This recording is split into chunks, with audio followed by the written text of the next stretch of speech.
என்னுடைய வீட்டு பக்கத்தில் வாடகைக்கு கடை எடுத்து நடத்துகிற இந்த ஹஸ்பண்ட் அண்ட் ஒய்ஃப் பார்த்தீங்கன்னா என்னை வந்து ஒரு வழி ஆக்காமல் விட மாட்டாங்க போல். என் பின்னாடியே ரேஷன் கடைக்கு வந்து வாய்க்கு வந்ததெல்லாம் பேசினாங்க. நான் ட்ரிகரும் ஆகலை, நான் ரியாக்ட் பண்ணலை.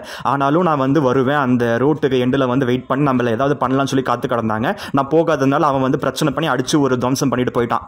ரேஷன் கடையில் எல்லார் முன்னாடியுமே வச்சு என்னை பற்றி அவதூறு பரப்பி என்னை வந்து கொச்சையாக பேசி அசிங்கமாக பேசி அங்கே இருக்க எல்லாரும் கூட சேர்ந்து என்னை அடிக்க பார்த்தானுங்க, அடிச்சானுங்க. ஓகேவா, இது வந்து அங்கே அந்த ரேஷன் கடை அந்த கேமராவில் வந்து ரெஜிஸ்டர் ஆகிருக்குது. அந்த கேமரா சிசிடிவி எவிடன்ஸ் எனக்கு வேணும். இவனுங்க இங்கேருந்து காலி பண்ணணும். நான் வந்து மன உளைச்சலில் செத்துக்கிட்டு இருக்கேன் ஒவ்வொரு நாளும். எல்லார் முன்னாடியும் என்னை அவமானப்படுத்தி என்னை ஒரு வழி ஆக்கி என்னை நிலக்குலைய வச்சு என்னை நாயடி பெய்யடி அடிக்கிறான். எரும மாடு மாதிரி இருந்துக்கிட்டு என்னை அப்படி போட்டு அடிக்கிறான். அவன் பொண்டாட்டி வந்து என்னை நடு ரோட்டில் நான் நிற்கிறப்ப என்னை வந்து ஜாடமாடி எரும மாடுலாம் சொல்லி பேசியிருக்கு. எவ்வளவு வந்து டார்ச்சர் நான் அனுபவிச்சுக்கிட்டு இருக்கேன். எனக்கு ஒரு நியாயம் வேணும் கண்டிப்பா. வீட்டில் தான் நிம்மதியாக இருக்க விட மாட்டேங்குதுங்க. நான் ரேஷன் கடைக்கு போயிட்டு நான் வெளியில் சாப்பிட்டுட்டு வரலான்னு போனேன். இன்னைக்கு என்னுடைய சாப்பாடும் வந்து வீணா போச்சு. நான் பசியில் உட்காந்துக்கிட்டு இருக்கேன், மன உளைச்சலோட இருக்கேன். என்ன பண்றதுன்னு தெரியல. உயிரை கையில் பிடிச்சிக்கிட்டு உட்காந்துக்கிட்டு இருக்கேன். இவனா வந்து தேவையில்லாம டிராமா பண்ணி இவனா என்ன அடிச்சு அங்க இருக்கவங்க எல்லாரையும் வந்து என்ன அடிக்க வச்சு என்ன ஒரு வழி ஆக்கிட்டான். என் பேரை ரிப்பேர் பண்ணியிருக்கான் இல்லையா.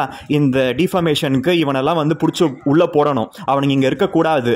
இல்லைன்னா நான் வந்து இங்க நான் நொந்து நான் செத்துக்கிட்டு இருக்கேன். நொடி நான் வந்து பயந்து நான் செத்துக்கிட்டு இருக்கேன். அவங்க இங்க இருக்கக்கூடாது. என் பக்கத்துல வாடகை எடுத்து நடத்துற அந்த கடைக்காரன் வைஃப் இங்க இருக்கக்கூடாது. அவன் என் பின்னாடி லைன்ல நின்றுக்கிட்டு வாய்க்கு வந்ததெல்லாம் பேசினதெல்லாம் நான் வந்து கண்ணு காணாம தானே இருந்தேன். பயந்துக்கிட்டு நான் செத்துக்கிட்டு தானே இருக்கேன். ட்ரிகர் ஆகல. அவன் எவ்வளவு வந்து ரியாக்ட் ஆகாம இருக்கான். அவனை போய் நம்ம இப்படி பாடப்படுத்துறோமே கொஞ்சமாச்சும் இருக்கு. ஹஸ்பண்ட் அண்ட் ஒய்ஃபுக்கு டிராமா பண்ணிடுச்சுங்க. அதுங்க பிளான் பண்ணி தான் என் பின்னாடியே வந்ததுங்க. இங்க வந்து கேமரா இருக்குன்றதுனால அவனுக்கு கொஞ்சம் அடங்கி இருக்கானுங்க. இல்லைன்னா அவனுங்க வந்து என்ன செய்யணும்னு நினைச்சிருக்காங்கன்னு தெரியல. என்ன வந்து அசிங்கமா பேசுறது, எங்க அம்மாவை தப்பா பேசுறது, இந்த மாதிரி பேசினா அவங்கள நான் தான் வந்து பழி வாங்கணுமே தவிர அவனுங்க எதுக்கு தினமும் என்கிட்ட வந்து வம்பு சண்டைக்கு வரானுங்கன்னு தெரியல. நான் சும்மா இருந்தா கூட அவனுக்கு பின்னாடியே வந்து சனியை மாதிரி சுத்தி வரானுங்க.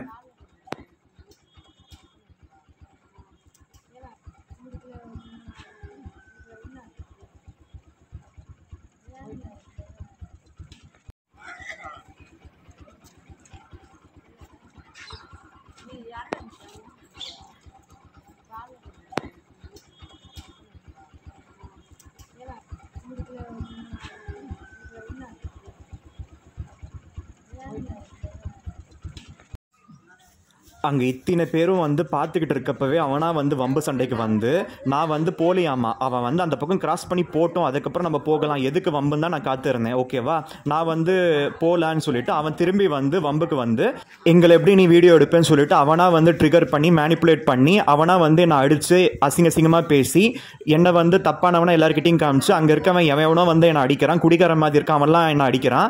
என்னங்க இது அராஜகம். என்னை ஒருத்தன் போட்டு அடிச்சுக்கிட்டு இருக்கான். நாயடி பேயடி அடிக்கிறான். அங்கே சிசிடிவி கேமரா இருக்குது, எல்லாரும் பார்த்துக்கிட்டு சும்மா இருக்காங்க.